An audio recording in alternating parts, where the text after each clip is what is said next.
Sudah? Sudah bisa? Sudah, Pak. Terima kasih. Oke. Iya. Di materi ke-8, oh iya, satu lagi teman-teman, saya lupa. Ini materi kita yang ke-8. Nanti di materi terakhir ada tugas kelompok di 10, 11, 12, 13, 14 ya.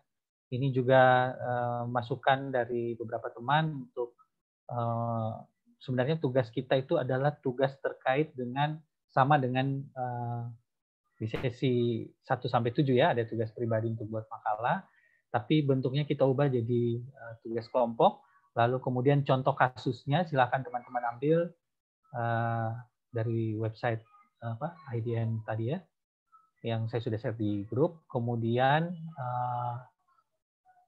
waktunya itu sekitar 60 menit sudah termasuk dengan diskusi. Presentasi, bahan presentasi silahkan sekreatif mungkin, bisa dalam bentuk apapun ya. Jadi diberikan keleluasan bagi teman-teman. Untuk terkait tugas ada yang mau ditanyakan? Nggak ada. Ada? Pak. Ada? Belum, Pak. Oh, belum. Oke. Ya. Di pertemuan sesi kedua setelah UTS ini, kita akan belajar tentang persediaan aktiva tetap, evaluasi aktiva tetap, kemudian penggabungan peleburan pemekaran dan likuidasi, investasi saham dan dividen, sewa guna usaha, dan terakhir nanti akuntansi jasa konstruksi. Malam ini kita belajar persediaan, dan ada 6 item yang akan kita belajar. Ya, persediaan secara keseluruhan ini lebih banyak ke PSAK ya. Jadi PSAK 14, jadi belajar akuntansi pajak dari PSAK 14-nya, dari perpajakan itu mengikuti dengan beberapa konsekuensi, utamanya di pasal 10 Undang-Undang PPH. Kemudian persediaan menurut perpajakan, lalu kita belajar sistem pencatatannya, kemudian metode penilaian persediaan, lalu pencatatan dan penyajian persediaan dalam laporan keuangan. Ya, ini sama juga saya yakin dengan teman-teman kalau belajar di PSAK, kategori definisi persediaan, ini dalam tabel ini ada definisi terkait persediaan. Persediaan adalah aset. Yang pertama, ini tersedia untuk dijual dalam kegiatan bisnis. Kemudian yang kedua, ini aset dalam proses produksi untuk penjualan. Ini juga masuk kategori persediaan. Kemudian aset dalam bentuk bahan atau perlengkapan untuk digunakan dalam proses produksi atau pemberian jasa, ini kategori terkait dengan jasa melekat di sini ya, di nomor 3. Nah, bagaimana jenis persediaan? Nah, secara keseluruhan ada pembagian terkait dengan perusahaan dagang dan perusahaan manufaktur. Nah, di perusahaan dagang persediaan tentu ada barang dagangan dan barang konsinyasi.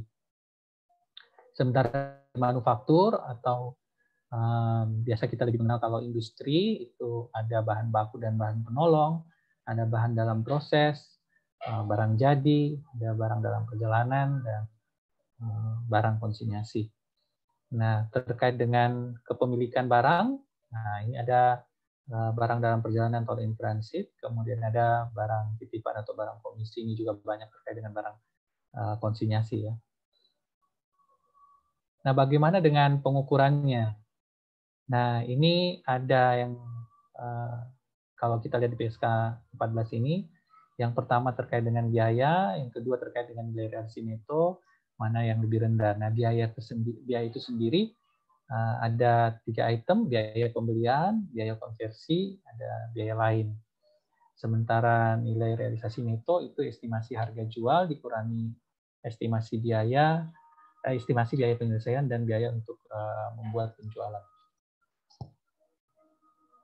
Kalau di etap ini entitas mengukur persediaan yang mana lebih rendah gitu ya disebutkan ya, entitas mengukur persediaan yang mana lebih rendah antara biaya perolehan dan harga jual dikurangi biaya, seperti itu ya kalau lihat di, nanti saya bagikan juga di PSAK 14-nya.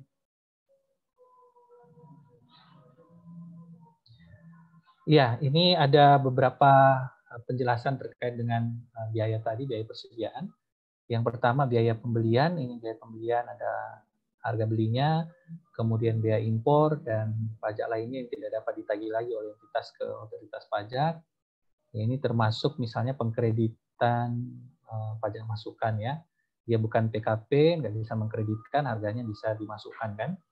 Kemudian biaya pengangkutan, biaya penanganan dan biaya lainnya yang dapat dituliskan langsung, dikurangi diskon, rabat dan sejenisnya, itu biaya pembelian.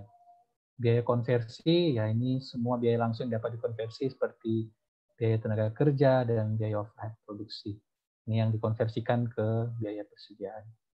Kemudian ada juga biaya lain, ini tadi biaya yang timbul agar persediaan ada pada kondisi nuker saat ini. Ini dikasih contoh misalnya biaya perancangan produk untuk pelanggan tertentu, ya ini sebagai biaya persediaannya. Kategori terkait dengan pembiayaannya, ya semua biaya-biaya yang tidak semua biaya bisa dikategorikan ke dalam masuk biaya persediaan. Tetapi definisi dari biaya persediaan sendiri, pengelompokannya ada biaya pembelian, biaya konversi, dan biaya lain. Nah, bagaimana dengan penghitungan nilai realisasi neto? Ini estimasi nilai realisasi neto didasarkan pada bukti andal atas fluktuasi harga, kemudian biaya langsung, dan tujuan pengadaannya. Jadi nilai realisasi neto ini kalau memperkirakan estimasi itu harus berdasarkan bukti yang andal terkait dengan fluktuasi harga, biaya langsung, dan tujuan pengadaan. Ada penjelasan tambahan, nilai persediaan biasanya dihitung secara terpisah untuk setiap unit persediaan, ya masing-masing ya. Kalau misalnya dia klasifikasinya atas persediaan barang jadi, barang dalam produksi, dan seterusnya, nilai persediaan dihitung secara terpisah. Nanti kita lihat juga di penyajian laporan keuangan itu jelas tuh, masing-masing dipisahkan juga ya kalau persediaan. Persediaan mungkin lebih sesuai jika dihitung terhadap kelompok yang serupa ya, tuh ya, yang serupa atau berkaitan. Jadi yang klasifikasinya sejenis atau saling berkaitan untuk menghitung utamanya nilai realisasi neto. Nah, ini nilai persediaan, turunkan jadi nilai realisasi neto, ini terkait dengan apa? Nah, biasanya penurunan nilai persediaan itu dikarenakan beberapa hal, antara lain misalnya ya ada persediaannya rusak, ada yang expired, ya, ada yang sebagian persediaan telah usang, kemudian harga jualnya telah menurun, ada estimasi biaya penyelesaian atau estimasi biaya untuk membuat penjualan telah meningkat. Nah, kalau jurnal penyesuaiannya, rugi penurunan nilai persediaan pada sisi debit, dan sisi kreditnya adalah persediaan. Nah, ini nanti dikoreksi fiskal positif jika alasan penurunan nilai bersifat estimasi atau belum terjadi. Ya, ini sesuai dengan prinsip perpajakan ya, yang betul-betul real. Kalau misalnya dia baru bersifat estimasi, ya, dan belum terjadi, itu tidak bisa diakui ya, jadi harus dikoreksi. Ini sama juga teman-teman, misalnya kita belinya sekarang gitu ya, beli barangnya sekarang, kontraknya untuk 100 barang misalnya ini bulan ini, lalu kemudian barangnya nanti akan kita terima di bulan Maret misalnya. Nah, di peralihan bulan itu nilai itu bisa turun kan? Jadi ketika nilainya turun, itu sudah bersifat real atau estimasi, gitu kan? Kalau dia memperkirakan atau baru bersifat estimasi, maka dia pasti akan dikoreksi fiskal.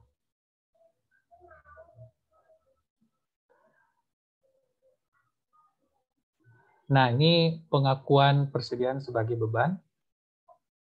Ya, kalau kita melihat persediaan yang pengakuannya sebagai beban itu karena 3 hal ya. Yang pertama karena dijual, ada transaksi penjualan. Jadi nilai tercatat persediaan diakui sebagai beban pada periode diakuinya pendapatan atas penjualan tersebut ya. Kapan dilakukan penjualannya ya, pendapatan atas penjualannya diakui gitu ya. Kemudian ini normal, tidak ada koreksi fiskal. Lalu kemudian ketika ada penurunan nilai, maka kerugian penurunan nilai akan diakui sebagai beban pada periode terjadinya penurunan nilai. Nah, ini tadi ada koreksi fiskal positif kalau alasan penurunannya bersifat estimasi atau belum terjadi. Kemudian yang ketiga terkait dengan pemulihan nilai. Ya, ini pemulihan karena peningkatan kembali nilai realisasi itu diakui sebagai pengurang beban persediaan pada periode terjadinya pemulihan. Ini koreksi fiskal negatif apabila saat penurunan nilai telah dilakukan koreksi positif. Jadi maksudnya seperti ini teman-teman. Kalau dia sebelumnya sudah dilakukan koreksi positif karena penurunan nilai, lalu kemudian ternyata di tahun berikutnya ada pemulihan nilai atau periode berikutnya ada pemulihan nilai, maka ini akan dikoreksi fiskal negatif, ya, karena sebelumnya saat penurunan nilai tersebut sudah dilakukan koreksi positif. Ya, ini saya juga yakin teman-teman sudah belajar pencatatan persediaan. Yang pertama sistem perpetual. Sistem perpetual ini perbedaannya ya, kalau dibeli dia mencatatnya sebagai persediaan, kalau di periode dia mencatatnya sebagai pembelian. Kemudian perbedaan kedua itu saat penjualan. Saat penjualan dia akan mencatat terkait dengan harga pokok penjualannya, lalu mengkreditkan persediaannya. Sementara di sistem periodik dia hanya mencatat piutang dagang dan penjualan. Nah, ini bagaimana jurnal terkait pajaknya? Ya, pembelian, pajak masukan ya. Kalau penjualan terkait dengan pajak keluaran, selebihnya menyesuaikan apabila transaksi misalnya dengan pemerintah, ada terutang PPh pasal 22 atau PPN yang dipungut. Nah, ini contoh penyajian di laporan keuangan, teman-teman ya. Nah, ini ada penjelasan, misalnya ini ya, barang jadi, lalu kemudian ada catatan pada nilai terendah antara biaya perolehan dengan nilai realisasi neto. Jadi laporan keuangan ini disajikan dengan mencatat pengakuan nilainya ya, penurunan nilai atau pemulihan. Nah, ini ya, penurunan nilai persediaan dan pemulihan akibat penurunan sebelumnya. Nah, jadi kalau melihat inventory atau persediaan yang dicatat dalam laporan keuangan ini, ada barang jadi, ada barang dalam proses, ada bahan baku, ada bahan pembantu dan suku cadang, kemudian ada inventory in transit ya, persediaan dalam perjalanan. Kemudian barang jadi, bahan baku dan bahan pembantu suku cadang lain yang dicatat sesuai dengan pada biaya perolehan. Nah, ini saya coba memperlihatkan teman-teman ya, ada satu kasus di pengadilan. Kami pernah mendapatkan sengketa terkait dengan persediaan ya. Jadi kami pikir kalau menyangkut dengan persediaan biasanya tidak ada sengketa ya. Tapi ini ternyata ada sengketa, saya coba tampilkan.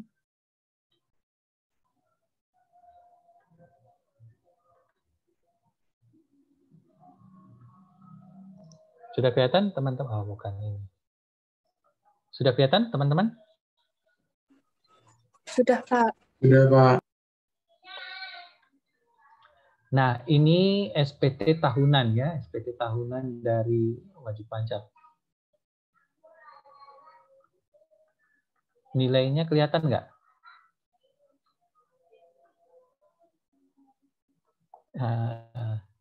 Siapa tadi namanya yang record? Ini recordnya record video juga atau ini ya? Record voice? Record video juga, Pak. Oh, ya ini untuk konsumsi sendiri kan ya. Ini SPT soalnya ya, ini rahasia kan, nggak boleh saya harusnya berikan. Ini harusnya saya tidak tampilkan nama PT-nya ya. Tapi ya saya percaya teman-teman nggak untuk dikonsumsi pihak luar ya. Bisa saya post dulu kalau mau, Pak. Oh ya, boleh.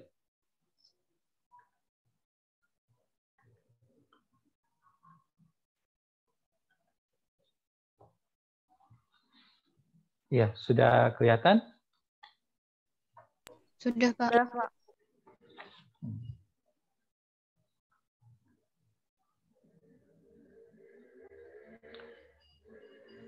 Ya, ini penyajiannya tadi yang udah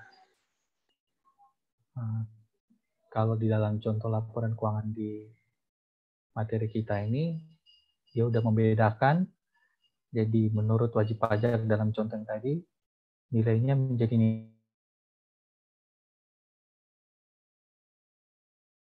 itu pun juga akan menjadi sengketa berlanjut. Mengapa nilai yang tadi komponen spare part dan sebagainya posisi di 2014 dicatat di mana gitu ya. Dia kan dicatat sebagai inventory atau persediaan hanya karena mapping pengelompokan ya, hanya perbedaan pengelompokan aja. Nah, itu ditelusuri atau di tracing lagi. Sama tidak jumlahnya dengan mulai dari GL-nya, ledger-nya, atas transaksi, semua komponen yang tadi ya, termasuk spare part, barang dalam proses. Nah, itu semakin banyak nilai, semakin banyak itemnya, maka semakin panjang rantai untuk menelusuri atau men-tracing nilai tersebut. Ya itulah dinamikanya ya untuk petugas pajak. Nah, kita lanjut di rumus pembebanan persediaan. Ya, ini yang dulu juga sejak dulu semua tahu rumus bagaimana pembebanan persediaan ya. Ada first in first out atau masuk pertama keluar pertama NPKP, kemudian ada average, ini nilai rata-rata tertimbang, lalu kemudian ada first in first out ya, masuk terakhir keluar pertama atau MTKP. Ya, ya ini ada catatan LIFO tidak diperbolehkan dalam PSAK 14 karena memang tidak sesuai dengan konsep fair value dan kurang mencerminkan pergerakan persediaan. Ya, ini ada pengecualian persediaan yang tidak dapat ditukar dengan persediaan lain dan barang atau jasa yang dihasilkan dipisahkan untuk kegiatan tertentu ya. Ini untuk persediaan yang digunakan untuk identifikasi khusus, ini untuk persediaan barang yang misalnya barangnya sedikit tapi harga per unitnya besar ya. Jadi beban HPP-nya ini mengikuti ke arus harga aktual dan persediaannya. Nah, yang perlu menjadi catatan juga, ini tadi sudah dikemukakan di awal, penurunan nilai persediaan tidak dapat dibebankan secara fiskal ya. Ini koreksi fiskal positif. Kemudian sebaliknya kenaikan nilai persediaan akibat dari pemulihan nilai seharusnya dikoreksi fiskal negatif. Ya, ini contoh penjelasan yang di pasal 10 ayat 6 Undang-Undang PPH, saya yakin juga sama dengan yang konsep persediaan dengan average yang teman-teman pelajari ya. Misalnya persediaan awal, kuantitinya 100, harga per unitnya Rp9, maka nilai persediaannya 900. Lalu kemudian ada pembelian, kuantitinya 100 dengan harga 12, ini pakai nilai rata-rata 9 tambah 12 bagi 2 ya. Lalu dikali menjadi 2100. Pembelian yang kedua, nilai per unitnya 11,25. Ini pakai nilai rata-rata untuk menghitung berapa total persediaannya. 300 kali 10,75, ini 3.225. Nah, ketika terjadi penjualan, maka nilai terakhir yang tercatat 10,75. Inilah yang diperhitungkan untuk menghitung persediaan terakhir menjadi 200 kali 10,75. Itu untuk average ya. Kemudian untuk FIFO sama harganya, dan terlihat perbedaannya di pembelian dengan poin 12 tadi, pembelian dengan harga 12 per unit tadi, masing-masing dicatat terpisah nih ya, 100 kali 9, 100 kali 12. Kemudian pembelian yang kedua juga demikian, jadi masing-masing sesuai dengan nilainya. Nah, perbedaan ketika terjadi penjualan, nilainya ini ada 100 unit yang dijual, dia akan mengikuti yang pertama, gitu ya. Yang pertama tadi 100 unit dengan 9, harganya 9 rupiah per unit ya. Demikian juga dengan penjualan yang kedua, dia mengikuti dengan persediaan akhir sesuai dengan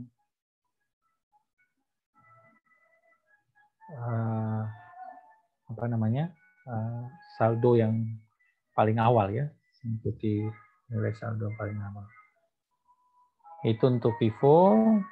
Nah, ini FIFO sebaliknya, nilai yang terakhir itu yang pertama dikeluarkan ya. Ini 100.11. 100 unit yang dijual ini dia mengikuti dengan barang yang terakhir, persediaan barang terakhir. Nah, ini perbandingannya. Nah, kalau lihat dari sisi pengusaha, nanti coba kita perhatikannya, pengusaha lebih suka pakai yang mana nih? FIFO, average, ini atau LIFO.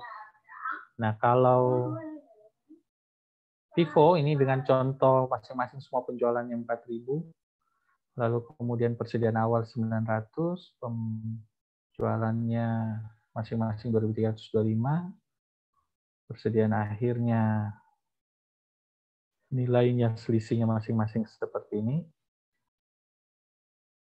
Didapat keuntungan, nah ini ya, laba kotornya 1.900, average 1.850, kemudian LIFO 1.605.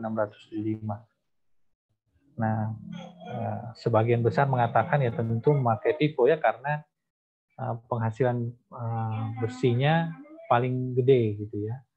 Tapi ada juga yang anti dengan melihat pajaknya gitu ya. Pajaknya lebih tinggi 190. Nah, dibanding dengan metode yang lain. Ya, tergantung ya. Jadi kalau misalnya fokusnya kepada penghasilan, perbandingannya dengan kondisi yang diperbandingkan dengan kondisi yang ada ya, ini nanti juga akan nilainya berubah ya. Bisa tidak nanti nilai FIFO net income-nya lebih kecil dari average? Ya, kalau secara matematika nggak bisa ya, karena kecuali nilai LIFO ya. Nah, kalau kecuali dengan nilai LIFO itu mungkin bisa, tapi kalau matematika average dengan FIFO tidak bisa ya. Ini nilainya. Kalau deflasi atau penurunan harga sih Pak. Oke, ya betul. Jadi kalau ada penurunan nilai atau penurunan harga ya. Oke, dengan siapa tadi? Lutfia Pak. Oh, Lutfia. Oke, terima kasih Lutfia. Nah, kita lanjut teman-teman. Ya, ini beberapa dampak ya dengan kesalahan pada saat pencatatan persediaannya ya. Effect of inventory errors on the financial statement ini pada laba rugi. Ya, ini laba rugi dan neraca ya. Jadi memang setiap kesalahan any error in merchandise inventory will affect the balance sheet and income statement ya. Jadi persediaan barang dagangan ini memang kalau ada kesalahannya ya pasti memberikan dampak ke neraca dan laba rugi. Some reason that inventory errors may occur include the following. Ya, ini ada beberapa alasan bagaimana kesalahan terkait dengan pencatatan atau persediaannya. Ini physical inventory on hand was miscount. Persediaan fisiknya ya, persediaan fisik yang sudah di tangan salah hitung. Kemudian costs were incorrectly assigned to inventory. Ya, ini biayanya salah mencatat atau menetapkan di persediaan. Kemudian ada persediaan transitnya ini, inventory in transit was incorrectly include or exclude ya. Baik salah masukkan atau mengeluarkan dari persediaan. Dan kemudian consign inventory was incorrectly include ya, sama ya, barang konsinyasi juga ya. Ini ya. Ini beberapa kesalahan yang sering terjadi ya. Kemudian ada juga inventory errors often arise from merchandise that is in transit at year end. Ya, ini persediaan dalam perjalanan pada akhir tahun ini juga sering terjadi. Kemudian ini juga shipping terms determine when the title to merchandise space ini terkait, ya ini menarik teman-temannya, FOB shipping point dengan FOB destination ini terkait dengan apa? Haknya ya. Kalau shipping point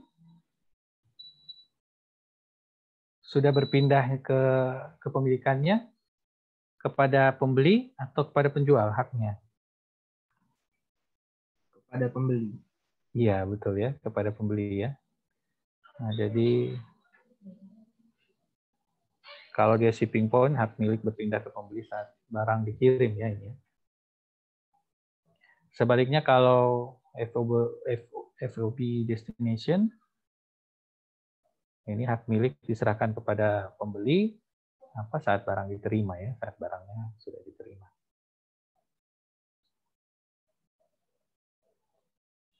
Kemudian inventory errors often arise from, ini terkait juga sama ya, konsinyasi. Nah ini kalau konsinyasi teman-teman, persediaan dicatat sebagai milik konsinyor atau konsini? Consignor, Pak. Konsinyor. Oke. Dengan siapa? Lutfia ya? Iya, Pak. Tadi ada yang menjawab lain? Sama, Pak. Konsignor. Oh, sama. Oke. Ya, ini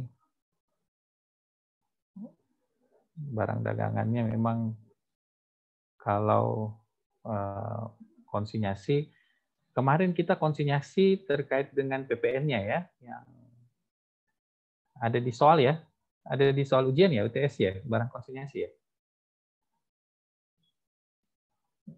Ada kemarin ya? Tidak keluar ya? Konsinyasi tidak keluar ya di soal UTS ya? Sudah lupa soalnya. Kayaknya enggak keluar. Enggak ada ya? Itu saya masukkan soalnya konsinyasi ya. Ya, kemudian ya ini dampaknya ya.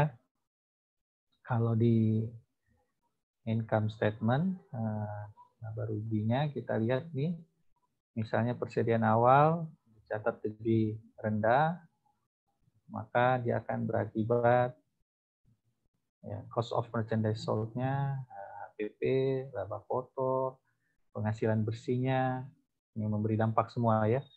Kalau dia tadi lebih rendah, maka ya di HPP-nya juga lebih rendah, kemudian akan memberi dampak tadi di laba kotor lebih tinggi, kemudian penghasilannya menjadi lebih tinggi. Nanti kalau teman-teman perhatikan juga ini menarik untuk melihat 2 tahun ya. Kalau memperhatikan kesalahan, kalau dia konsisten salah, itu malah memberikan nilai yang dampaknya akan sama gitu ya. Nah, akhirnya juga akan sama nilainya gitu. Ketemu angka yang sama ketika membandingkan dalam 2 tahun dia mempunyai kesalahan yang sama. Nah, kalau persediaan awalnya dia catat ketinggian, dia akan ya HPP-nya tentu lebih tinggi. Nah, ini matematikanya, logikanya ya. Jadi teman-teman pasti menguasai ya. Jadi laba kotor menjadi dicatat lebih rendah, penghasilan bersihnya juga lebih rendah. Kalau persediaan akhir, misalnya di persediaan akhir dia mencatat lebih rendah, maka nanti dia akan berdampak ke penghasilannya lebih rendah, gitu kan. Nah, sebaiknya kalau dia mencatat lebih tinggi, nanti penghasilannya akan menjadi lebih tinggi. Ya, ini contohnya ya, yang kesalahannya pada persediaan akhir ya. Ya, ini less merchandise inventory. Ini kalau teman-teman perhatikan ini ya, tahun pertama semuanya benar kecuali di persediaan akhir ini ya. Persediaan akhirnya di sini seharusnya 60.000, dicatatnya 50.000. Ya, dampaknya ini persediaan akhir lebih rendah, lebih kecil, dicatat terlalu kecil, terlalu rendah, ya, understate. Kemudian berdampak juga kepada penghasilan net income ya. Ini lebih kecil dengan nilai yang sama ya, kecuali dengan ada nilai lain juga yang berbeda. Ini hanya di nilai persediaan akhir. Nah, kalau teman-teman perhatikan di persediaan akhir ini, nilainya sama ya. Jadi salah pencatatan sama tidak sama ya dengan contoh sengketa di pengadilan tadi ya. Dia nilainya malah berbeda kan. Kalau ini kesalahannya sama gitu ya. Kesalahan nilai dalam membandingkan 2 tahun sama, itu nanti akan berakibat ini ya, unik ya. Berakibat yang kita lihat kalau dalam posisi yang salah pencatatan seperti ini. Nah, persediaan awalnya 50.000, dia nanti berakibat net income-nya lebih tinggi daripada yang seharusnya kan ya. Ini overstate 10.000 US dollar. Nah, kalau lihat perbandingannya, ini understate 10.000, ini overstate 10.000. Nah, jadinya net effect is zero for 2 years ya. Dampaknya menjadi 0 ya, menjadi kembali 0. Ya inilah uniknya ya, kalau kesalahan pencatatannya konsisten berlanjut kepada tahun berikutnya. Nah, ini sebaliknya di neraca atau balance sheet-nya gampang banget malah ya. Jadi kalau lihat persediaan akhirnya di understate, maka semuanya understate ya. Persediaan barang dagangannya hingga total aset, current asset, total aset sampai owner equity-nya understate. Sebaliknya kalau dia overstate, pencatatannya lebih tinggi, semuanya juga seperti itu ya kesalahannya. Nah, ini isu perpajakan terkait inventory, ini terkait dengan penilaian inventory-nya, mulai dari cost, market atau sale on bill, kemudian inventory costing dari FIFO, LIFO, average kita lihat ya. Nah, bagaimana penentuan harga perolehan menurut ini pasal 10 nih nanti ke depan. Nah, hubungan istimewa pasal 6. Ya, kalau misalnya dia tidak dipengaruhi hubungan istimewa, maka penentuan harganya jumlah sesungguhnya yang dikeluarkan atau diterima ya. Nah, kalau dia sudah dipengaruhi hubungan istimewa, itu jumlah yang seharusnya. Nah, kalau sudah terkait dengan hubungan istimewa, di definisi perpajakan itu nanti melihat kewajaran kelasiman ya. Kewajaran kelasiman itu biasanya sudah mempertimbangkan nilai antara independen dengan hubungan istimewa. Makanya kalau menentukan nilai yang terkait dengan dipengaruhi hubungan istimewa, itu adalah jumlah yang seharusnya, ya, jumlah yang seharusnya dikeluarkan atau terima. Kemudian dalam hal tukar menukar itu jumlah yang seharusnya dikeluarkan terima berdasarkan harga pasar. Lalu kemudian kalau terkait dengan likuidasi, penggabungan, peleburan, pemekaran, pemecahan atau pengambil alihan usaha, ini adalah jumlah yang sama. Seharusnya diterima atau dikeluarkan berdasarkan harga pasar, kecuali ditetapkan lain oleh Menteri Keuangan. Ya, penentuan nilai lainnya. Nah, kalau kita terkait penilaian, termasuk aset ya, penilaian itu ditetapkan oleh Menteri Keuangan, ada juga yang kita mengajukan untuk dinilai. Penilaian dari pihak independen itu misalnya penilai publik ya. Jadi ada penilai publik atau bisa mengajukan ke DJP untuk melakukan penilaian oleh fungsional penilainya, ya, penilai. Sama dengan likuidasi, penggabungan, peleburan, pemekaran, pemecahan usaha atau pengambilan usaha.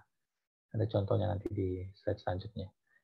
Nah, kalau pengalihan harta memenuhi pasal 4 ayat 3 huruf A dan B, nanti lihat ya, huruf A, B, dan C ini ada warisan, pembagian pemenuhan ketentuannya, silahkan lihat ya nanti. Ini dasar penilaian bagi yang menerima sama dengan nilai sisa buku dari pihak yang mengalihkan. Nah, ada juga penjelasan tambahannya atau nilai yang ditetapkan oleh Direktur Jenderal Pajak. Kenapa biasanya ditetapkan oleh Direktur Jenderal Pajak? Karena ada ketidakwajaran tadi atau ketidaklasiman ya dari nilainya. Kemudian pengalihan harta yang tidak memenuhi pasal 4 ayat 3 huruf A, dasar penilaian bagi yang menerima. Nah, kalau dia tidak memenuhi pasal 4 ayat 3 huruf A, ini dasar penilaian bagi yang menerima sama dengan nilai pasar dari harta tersebut ya, dan mengikuti nilai pasarnya. Nah, kalau dia pengalihan harta sebagaimana dimaksud pasal 4 ayat 3 huruf C, dasar penilaian bagi badan yang menerima, bagi yang menerima sama dengan nilai pasar dari harta tersebut.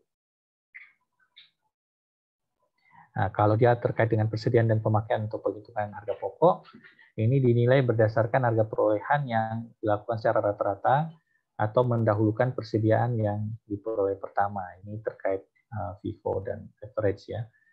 Bahasa Undang-Undang PPH kita menyebutnya seperti ini. Dinilai berdasarkan harga perolehan yang dilakukan secara rata-rata atau mendahulukan persediaan yang diperoleh pertama ini. Nah, ini contoh-contoh case-nya ada juga ya di Undang-Undang PPH-nya ini masing-masing contoh ini. Nah, misalnya kita lihat PTA, hartanya adalah harta X, nilai sisa bukunya 10 juta. Kemudian harga pasarnya 20 juta.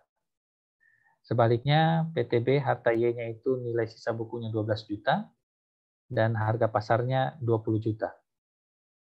Nah, antara PTA dan PTB ini terjadi pertukaran harta. Ya. Nah, tidak ada, disebutkan sini tidak terdapat realisasi pembayaran. Jadi murni PTA melakukan penukaran harta dengan PTB yang nilai harga pasarnya sama. Kalau di sini harga pasarnya sama ya. Nah, pasal 10 ayat 2 dari Undang-Undang PPH kita mencatat bahwa nilai perolehan yang seharusnya dikeluarkan atau nilai penjualan yang seharusnya diterima. Ya. Nah, kalau lihat selisihnya nanti, ini akan dicatat sebagai keuntungan ya, dan objek pajak. Ya. Keuntungan PTA 10 juta ini ya dari harga pasar dengan nilai sisa buku. Lalu kemudian dari PTB keuntungannya 8 juta ya dari harga pasar 20 juta dikurang 12 juta.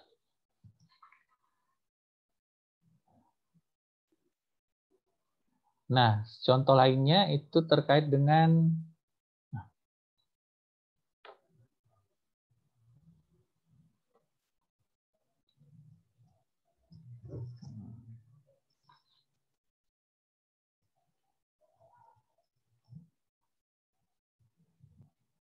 terlihat ya teman-teman?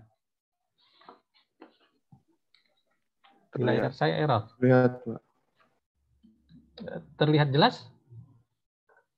Huruf atasnya masih kayak Iya, Pak. Tabel yang Atasnya atas masih terlihat. freeze, Pak. Coba nih.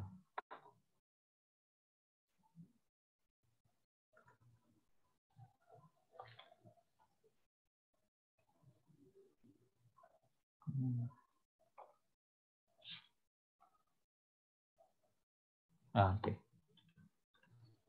Ini peleburan ya. Ya, PTA dan PTB melakukan peleburan dan membentuk badan baru yaitu PTC. Nilai sisa buku dan harga pasar harta dari kedua badan tersebut adalah ya ini. Jadi kalau kita lihat di sini nilai sisa buku dari PTA 200 juta, dari PTB 300 juta. Di harga pasarnya PTA 300 juta, PTB 450 juta. Ya, kalau membentuk badan baru ya bisa berganti nama menjadi nama yang benar-benar baru ya, bisa gabungan nama dari PT atau PTB ya. Nah, bagaimana penilaian hartanya? Di sini disebutkan kalau lihat tadi ketentuan di pasal 10-nya itu harga pasar ya. Pada dasarnya penilaian harta yang diserahkan oleh PTA dan PTB dalam rangka peleburan dari PTC adalah harga pasar. Jadi keuntungan PTA kalau dilihat 300 kurang 200, 200 juta. Keuntungan PTB dari 450 dikurang 300, 150 juta. Nanti PTC itu mencatat seluruh, ya, membukukan keseluruhan harta sesuai dengan harga pasar ini tadi. 450 ditambah 300 ya, jadi 750 juta. Ya, di pasal 10 ayat 3 dia jelaskan seperti ini, namun dalam menyelaraskan dengan kebijakan di bidang sosial, ekonomi, investasi, moneter, Menteri Keuangan dapat menentukan nilai lain selain harga pasar, yaitu atas dasar nilai sisa buku ya, atau pooling of interest. Nah, dalam hal demikian PTC akan membukukan penerimaan harta dari PTA dan PTB 500 juta ya. Jadi nilai sisa bukunya nih 200 tambah 300. Ya, ini sesuai dengan pasal 10 ayat 3 ya. Nah, kalau kita lihat dari konsekuensinya ya dari PTC ya, jadi profil atau gambaran umumnya dari PTC itu akan menguntungkan ketika dia mencatat di harga pasar ya, karena PTC nilai dari harta yang tercatat 750 juta, sementara kalau dipakai nilai sisa buku tadi cuma 500 juta ya. Nah, tetapi ya ini alasan yang menarik karena disebutkan dalam menyelaraskan dengan kebijakan bidang sosial, ekonomi, investasi, dan moneter ya. Nah, bagaimana dengan penilaian harta penyerahan dalam permodalan berdasarkan nilai pasar dari harta yang dialihkan? Nah,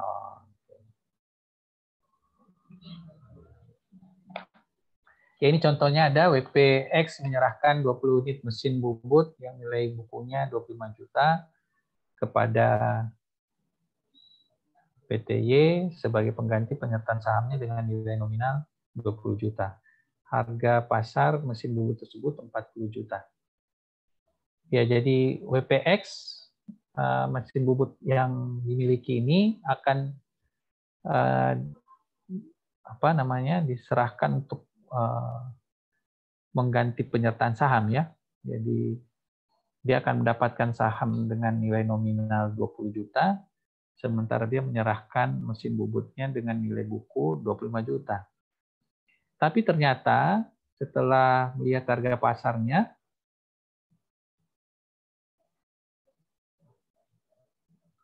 ya ini 40 juta. Jadi PTY mencatat mesin bubut sebagai aktiva 40 juta bukan sebagai penghasilan. Ya.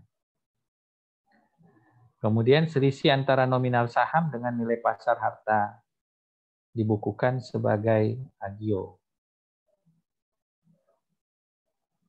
Ya betul ya. Jadi selisihnya tadi harga pasarnya 40 juta, sementara harga sahamnya sendiri tadi cuma 20 juta ya. Nah, ini nilainya dicatat sebagai agio.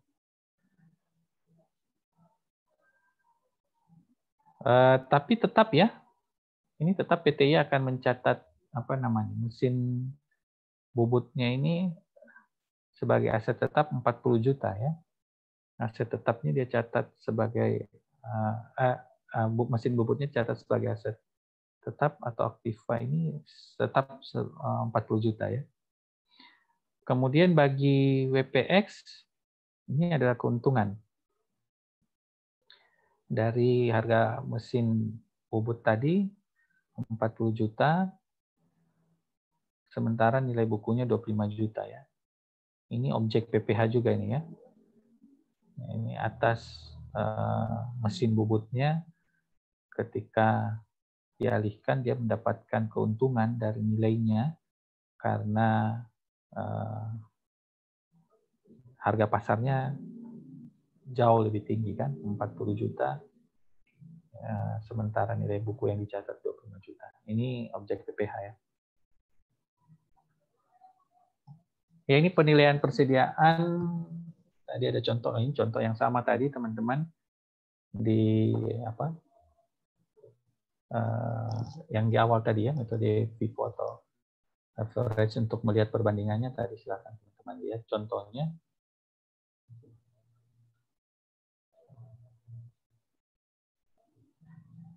Ya ini ya. Jadi persediaan awal sama kan 100.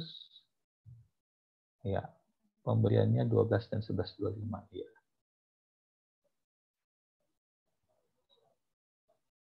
Ya ini persediaan awal baik di average dan FIFO, ini perbandingan aja ya.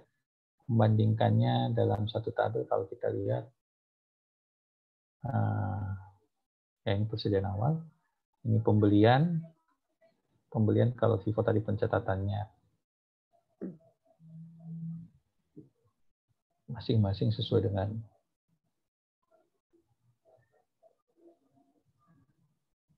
lalu kemudian pembelian kedua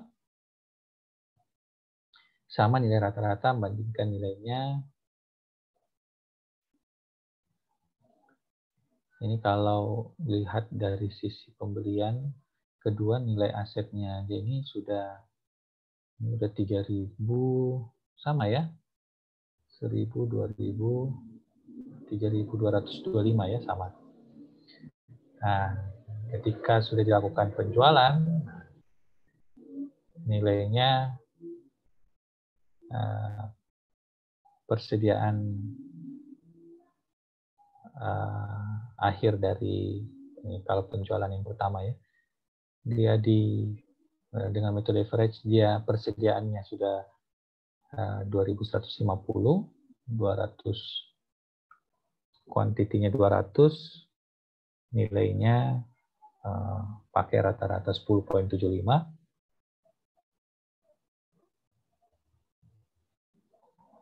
Sementara kalau FIFO ini sudah 2.325 ya. Lebih tinggi nilai persediaannya.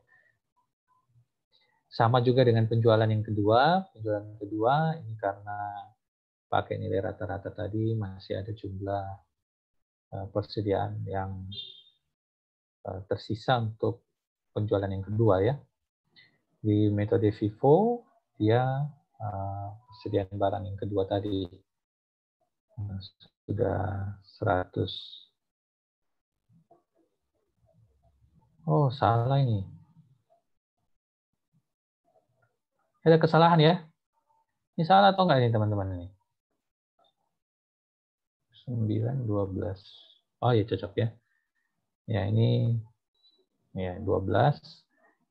Ini persediaan 300 ya. Ini 300 unit.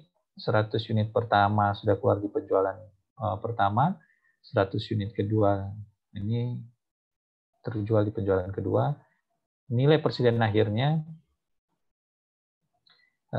average 1075, sementara Vivo 1125. Ya, ini latihan soal.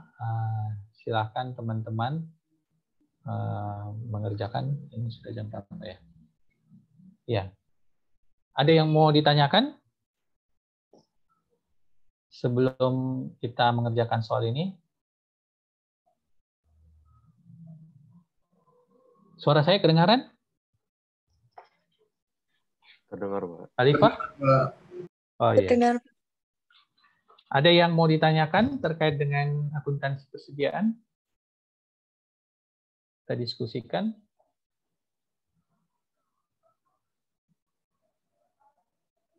Enggak ada ya?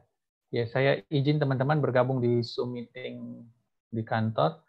Ini ada satu contoh soal, silahkan teman-teman untuk latihan mengerjakannya. Jadi kuis 2 aja ya, nanti silahkan di WA.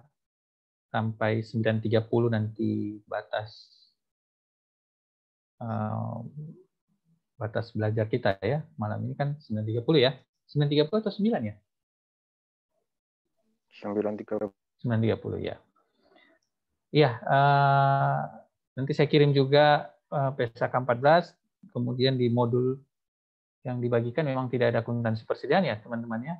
Kalau saya perhatikan memang tidak ada akuntansi persediaan, ini di RPS baru mungkin ya, atau modulnya memang belum mengakomodir PSAK 14-nya. Ya, ini saya mohon maaf sebelumnya karena harus selesai sebelum waktunya, tapi saya berharap teman-teman di waktu tersisa bisa sambil belajar-belajar ya, buka-buka modul atau belajar, sambil mengerjakan soal terakhir di halaman ini. Nanti saya kirim juga di grup ya ini ya. Ya, saya tutup dengan ucapan wabillahi taufiq wa hidayah. Wassalamualaikum warahmatullahi wabarakatuh. Terima kasih ya teman-teman ya. Waalaikumsalam. Waalaikumsalam warahmatullahi wabarakatuh. Terima kasih Pak. Terima kasih semuanya. Terima kasih Pak.